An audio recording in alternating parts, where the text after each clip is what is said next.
नमस्कार सभी रहे।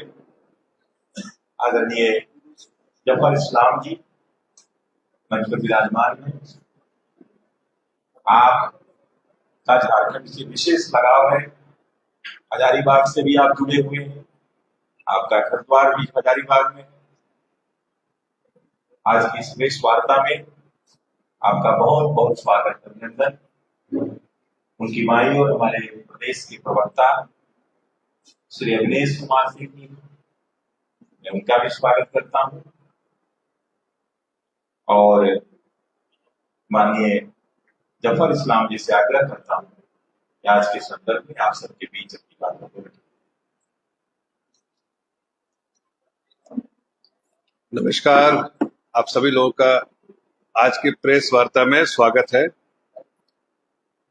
कुछ चेहरे तो मैं जानता हूं, पहचानता हूं, कई बार आता हूं। जब भी झारखंड का दौरा लगता है तो शिवपूजन जी अक्सर कहते हैं कि आप मीडिया, चूंकि मैं मीडिया जगत से हूं तो मीडिया के लोगों से आप जरूर मिलिए, विषय ना भी हो तो चाय पानी करते हैं, विषय हो तो थोड़ी बात भी, चर्चा भी कर लेते हैं।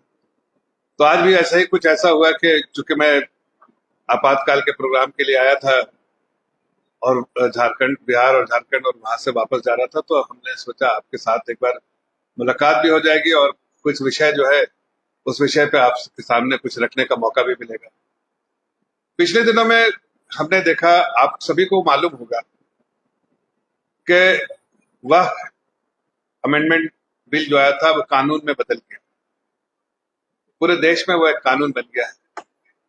लेकिन फिर भी जब हमने देखा कि कुछ इंडिया अलायंस के और खास के कांग्रेस के लोग जब झारखंड में आते हैं तो लोगों को गुमराह करते हैं, बरगलाते हैं और वह कानून के बारे में कहते हैं कि वो इम्प्लीमेंट नहीं होने देंगे। तो मुझे लगता है कि मैं इस बारे में थोड़ी आपको जानकारी दे दूं कि वह जो है, वह अमेंडमेंट बिल जो है अब तो कानून में तब्दील हो गया और उसकी इम्प्लीमेंटेशन भी शुरू हो गई। जो लोग ऐसा कहते हैं और लोगों को गुमराह करते हैं और आकर खास के जो अपोजिशन में बैठे हैं लोग, वो जो इस तरह की बातें करके जाते हैं वो सरासर गलत है और हकीकत से परे है। मैं समझता हूं कि उनके कांग्रेस पार्टी के एमपी ने इस बात का गुहार किया यहाँ पर कि हम नहीं होने देंगे। वो अच्छा मुशायरा उशायरा कर लेते हैं, मुशायरा में तो शब्दों का खेल होता है, लेकिन उनको ये बात जाननी चाहिए कि ये मुशायरा नहीं, शब्दों का खेल नहीं, बल्कि ये कानून है और कानून वही पारित किया गया है जहां वो, जिसके सदस्य भी वो है, और उस कानून को पास में शायद उनका अपोजिशन हुआ होगा, लेकिन वोटिंग के बाद उन्हें भी मालूम है कि ये कानून बन गया है और कानून के बाद अब इसके जो है प्रेसिडेंट ने भी इस पे अपनी सहमति जता दी है और अब ये कानून को जो है इम्प्लीमेंटेशन का दौर चल रहा है। सुप्रीम कोर्ट में भी लोग गए थे, सुप्रीम कोर्ट ने कोई स्टे नहीं दिया। कुछ चीजों के लिए सुप्रीम कोर्ट ने जब तक के फाइनल वर्डिक्ट ना आए उस वक्त तक के लिए एक दो चीजें रोक के रखी है, बाकी सारी चीजें के लिए सुप्रीम कोर्ट को कोई आपत्ति नहीं है और उसने, सुप्रीम कोर्ट को कोई वैसे भी आपत्ति नहीं, स्टे ऑर्डर नहीं दिया, लेकिन एक दो चीज के बारे में सुप्रीम कोर्ट चर्चा करना चाहती है। बाकी चीजें तो सुप्रीम कोर्ट पूरे तौर से वो इजाजत देती है। ऐसे में किसी का आके कहना गलत है और वो लगता है कि समाज को कहीं ना कहीं, खास के मुस्लिम समाज को, जिससे मैं भी आता हूँ, और इसलिए मैं सोचा आप लोगों से इस बात पे चर्चा करूं कि मुस्लिम समाज को बार बार कटघरे में खड़ा करने का काम कांग्रेस पार्टी करती है। कांग्रेस पार्टी ने कभी मुस्लिम समाज का उत्थान किया नहीं, लेकिन हाँ, उनको वोट बैंक की तरह, अपने जागीर की तरह इस्तेमाल किया। लेकिन वक्त बदल रहा है, समय बदल रहा है और समय बदलते हुए मुस्लिम समाज को भी इस बात का एहसास होने लगा है कि हम सिर्फ एक वोट बैंक की तरह रह गए, हमारा उत्थान किसी ने किया नहीं। अगर उत्थान होता इतने साल में तो आज हम सिर्फ पंक्चर ही बनाते क्यों रहते? ये कम्युनिटी में बात होती है कि हमारा क्यों नहीं उत्थान हुआ, और ये मुस्लिम समाज से ही है। उन्होंने कभी भी कांग्रेस पार्टी में और मुस्लिम समाज से आते हैं और वो मुस्लिम समाज के उत्थान के लिए कभी बात नहीं करते, लेकिन हाँ, मुस्लिम समाज को वोट बैंक में कैसे रखा जाए, उसको कैसे डरा के माहौल में रखा जाए, डरते समय सहमत सामने जो है माहौल में रहेगा आदमी तो शायद वोट बैंक की तरह रहेगा। ये उनका जो सालों का जो तरीका था वो बार बार इस्तेमाल करते हैं, लेकिन अब मुस्लिम समाज भी समझ गया है कि ऐसे पैतरे और ऐसे स्टंट जो है बैकफायर करेगा और इसका कोई फायदा नहीं। इसलिए कि ये वक्फ कानून आया है इसीलिए कि मुस्लिम समाज के उत्थान के लिए।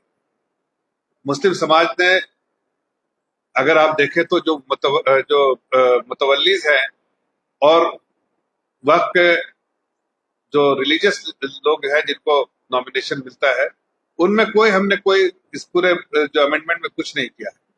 उनको पूरी आजादी है, जो रिलीजियस काम है उसमें कोई पूरी आजादी है। मुस्लिम समाज के ही लोग रहेंगे और उसमें कोई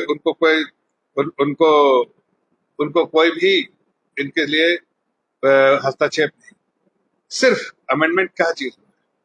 अमेंडमेंट ये हुआ कि जिस तरह से करप्शन था, जिस तरह से ये दान है ना, ये जो मुस्लिम समाज के लोग, जो अमीर लोग जो दान करते हैं ऊपर वाले का, अल्लाह के नाम पे करते हैं, जो उनका डेफिनेशन है वक्फ का डेफिनेशन है कि भगवान के नाम पे, अल्लाह के नाम पे ये उसके वास्ते करते हैं और इसका सीधा फायदा जो है उस समाज के गरीब लोगों का होना चाहिए। ये गरीब लोगों का फायदा ही नहीं हो रहा था। इसलिए आदरणीय प्रधानमंत्री जी ने देखा कि वक्फ की इतनी प्रॉपर्टी है, आमदनी कुछ नहीं, प्रॉपर्टी जो है बहुत है, लेकिन उसका फायदा किसको हो रहा है? तो फायदा जब उसकी जानकारी पूरी ली गई, बहुत सारे कोशिश किए उसको सुधारने के लिए, नहीं सुधरा, तो जानकारी जब ली गई तो उससे पता चला कि इसमें बड़े बड़े लोग, समाज के बड़े बड़े लोग इसमें इन्वॉल्व है और इसका फायदा उनको हो रहा है, लेकिन गरीब आदमी को नहीं हो रहा। आदरणीय प्रधानमंत्री जी ने एक बार नहीं अनेक बार कहा है कि हम गरीब मुसलमानों को और गरीब जनता को, चाहे कोई धर्म का हो, उसका उत्थान करना चाहते हैं, उसको मजबूती से पकड़ते हैं, उसको उठाना चाहते हैं। लेकिन कांग्रेस और उसके स्लीपर सेल जो है ना, देश में कभी भी मुस्लिम समाज को कहीं ना कहीं गुमराह करते हैं और उनका उत्थान नहीं होने देना चाहते हैं। इसलिए प्रधानमंत्री जी ने पूरा संशोधन ऐसा किया है कि इसका सीधा सीधा फायदा जो है मुस्लिम समाज के लोग और उनके फायदे के लिए। अब देखिए, इतनी बड़ी 9 लाख से ऊपर करोड़ की संपत्ति में आमदनी क्या है? मामूली, मतलब 1% भी आमदनी नहीं। जिस जगह आमदनी होनी चाहिए 1 लाख करोड़, 2 लाख करोड़, वहां आमदनी बिल्कुल मामूली सा आमदनी 1000 है। तो इसलिए जरूरी है कि इसमें संशोधन करना चाहिए था। अब संशोधन के बाद जो है, देखिए किस तरह से लोग गुमराह कर रहे हैं। एक है वक्फ के काम को देखने के लिए, उसमें मुतवल्ली रहेंगे, उसमें और मौकिफ रहेंगे, लेकिन उसमें कोई हस्तक्षेप, सारे मुस्लिम समाज से लोग। अब इन्हें दिक्कत है कि अगर एडमिनिस्ट्रेटिव काम में अगर कोई और आ जाए, किसी और धर्म से आ जाए तो उससे मुश्किल है। भाई किसी धर्म से हो, मेरे भाई किसी धर्म से हो, उसका काम एडमिनिस्ट्रेटिव काम है, उसकी एक्सपर्टीज का काम है, उससे जो अच्छा उस वक्त को मैनेजमेंट में अच्छा काम होगा, उसके लिए जानकारी होगा। ऐसा नहीं कि कोई एक गुट बन जाए और गुट बन के वक्त की प्रॉपर्टी को किसी न किसी तरह बेच दिया जाए। इसलिए हमने हर समाज के हमने 2 नॉन मुस्लिम्स को भी उसमें जगह देने की है, जो कोर्ट जो कॉन्स्टिट्यूशन, ताकि कोई भी मैनेजमेंट हो, उस मैनेजमेंट में हर चीज चर्चा की जाए और उसके जो अल्टीमेट ऑब्जेक्टिव है कि गरीब आदमी को फायदा होने वाला और उस संपत्ति का किसी को जाति फायदा ना हो, उसका ध्यान रखते हुए इस चीज को किया गया है। लेकिन आज कांग्रेस पार्टी हो, बहुत सारी पार्टियां हो, ये सारी पार्टियां जो है लोगों को गुमराह कर रही है और उनको, मुस्लिम समाज को कहीं ना कहीं जो है वर्गलाने का काम कर रही है। मैं आपके माध्यम से इस बात को मुस्लिम समाज तक पहुंचाना चाहता हूं, झारखंड के मुस्लिम भाई बहनों और खास के जो गरीब तबका से बिलोंग करते हैं मुस्लिम समाज के, कि ये संशोधन जो हुआ है और ये जो अभी नया कानून आया है, इससे सिर्फ और सिर्फ मुस्लिम समाज का फायदा होगा, मुस्लिम समाज के गरीब लोगों का फायदा होगा। फिर से कह रहा हूं, मुस्लिम समाज के गरीब तबके का फायदा होगा, उनके उत्थान के लिए काम होगा। आज तक जो काम नहीं हुआ, आज मैं पूछता हूं किसी को, क्या बड़े बड़े इतने सारे प्रॉपर्टी रहने के बावजूद भी आप अगर देखिए तो क्या अच्छे मेडिकल कॉलेज बने? आज आप देखिए तो अच्छे कोई स्कूल बने? क्या अच्छा कुछ ऐसा काम हुआ जिससे समाज के लोगों का फायदा होगा? नहीं।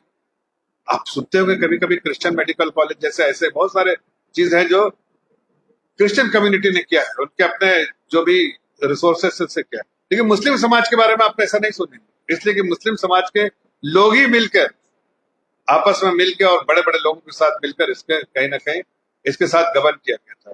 तो अब और कई प्रॉपर उसमें कई ऐसी चीजें भी थी कानून में, जैसे आपको डिक्लेयर कर दिया, सबको मानो कि इस ऑफिस को डिक्लेयर कर दिया, अगर स्टेट वक्फ बोर्ड ने अगर डिक्लेयर कर दिया कि कानून ये प्रॉपर्टी हमारी है, तो फिर इनको प्रूफ करना है कि इस बिल्डिंग के ओनर को प्रूफ करना है कि ये बिल्डिंग हमारी है, ये वक्फ की नहीं।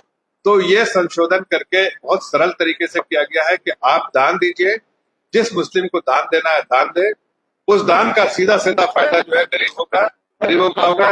जो गलत तरीके से प्रॉपर्टी, सरकारी प्रॉपर्टी या मॉन्यूमेंट्स को आपने डिक्लेयर कर दिया है, उसकी सर्वे करने के बाद वहां उसके बाद उसको सही तरीके से जो वक्फ में जो वक्फ का नहीं सरकार का, सरकार के पास जाएगा और जेन्युइन तरीके से इस वक्फ की प्रॉपर्टी का मैनेजमेंट होगा और इससे मुस्लिम समाज का उत्थान होगा। आगे आने वाले कुछ सालों में आप देखेंगे ये संशोधन बिल जो आज आया, ये जो वक्फ कानून आया है, उससे उसका सबसे बड़ा हिमायती मुस्लिम समाज के गरीब लोग होंगे और वो दुआएं देंगे आदरणीय प्रधानमंत्री जी को, जो आज हमें कटघरे में खड़ा किया जा रहा है, वही दुआएं देंगे।